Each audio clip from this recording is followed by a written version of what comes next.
la question de savoir si l'évolution humaine ou si l'histoire humaine a un sens est une énorme question, d'accord, qui est débattue par les philosophes depuis des siècles. Aujourd'hui, c'est une idée qui est très combattue.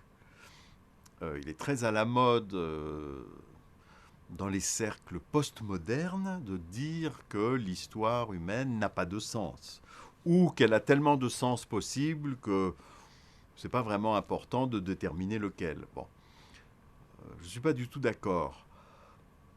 Euh, la première chose qu'on peut voir, c'est l'augmentation démographique. Il y a de plus en plus d'êtres humains sur la planète depuis le début de l'humanité, avec des petits hauts et des petits bas. Mais la tendance ne fait aucun doute. Bon. D'autre part, il y a, je crois, des stades d'évolution de l'humanité qui sont quasi naturels.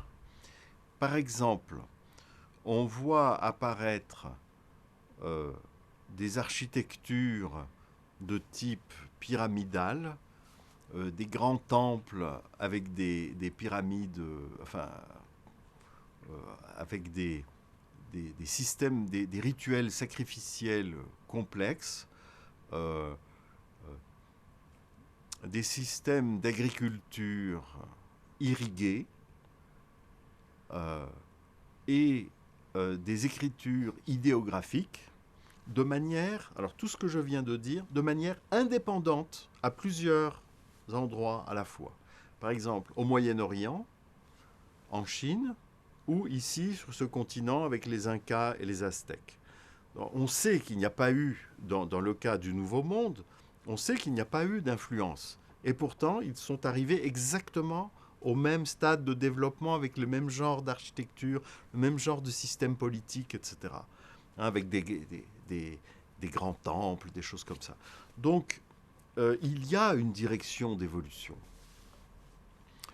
Euh, et personnellement, j'aurais tendance, je ne sais pas si c'est la cause véritablement, mais j'aurais tendance à, en tout cas, rythmer l'évolution culturelle au moyen des techniques de communication. Pourquoi? Parce que le propre de l'être humain, c'est de parler, c'est de manipuler des symboles. C'est un être de langage. Donc, chaque fois que on augmente les pouvoirs du langage, eh bien, on augmente la puissance de la civilisation ou de la culture humaine. D'accord.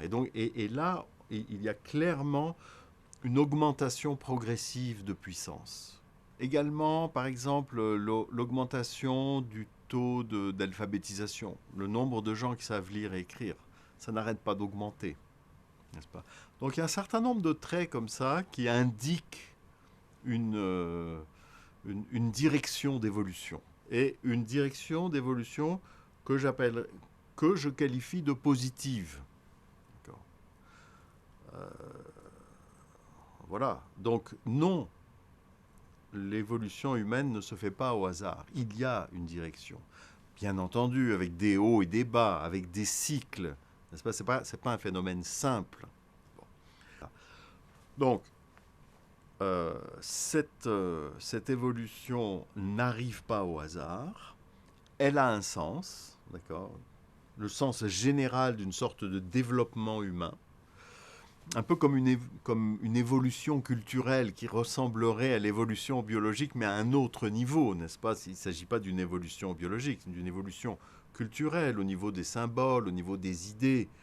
Mais cette évolution au niveau des... C'est comme si l'espèce humaine entretenait ou était la base d'un écosystème d'idées qui nourrit en retour la population humaine. Donc il faut penser une symbiose entre une espèce animale, l'humanité, et un écosystème d'idées qui ne peut vivre que en exploitant cette espèce animale. Mais c'est une exploitation mutuelle, n'est-ce pas? Et ce couple espèce animale, écosystème d'idées a une certaine direction d'évolution. Alors maintenant, est-ce que les êtres humains, individuellement ou même collectivement, sont conscients de cette évolution? Est-ce qu'ils la dirigent volontairement? Je dirais Dans la plupart des cas, non. D'accord? Ça arrive de manière inconsciente. Bien entendu, il y a, je pense, à chaque époque, des gens, peut-être on pourrait les appeler des intellectuels, qui réfléchissent à ce processus et qui essayent d'orienter l'évolution de manière réfléchie, de manière rationnelle. Mais d'une part, c'est très rare, on va dire c'est une petite élite, et d'autre part, c'est dangereux, parce que ils peuvent se tromper, les intellectuels en question. Par exemple, ça peut être des utopies totalitaires, comme il y a eu avec le communisme ou avec le fascisme, ou etc. Les grands idéologues totalitaires ont eu la, comment dire, voulaient de propos délibérés orienter l'évolution humaine. Et la plupart du temps, ça a été une catastrophe. Donc, c'est peut-être pas plus mal qu'on ne sache pas exactement dans quelle direction on va. Mais en tout cas, c'est rare que ça soit une bonne chose.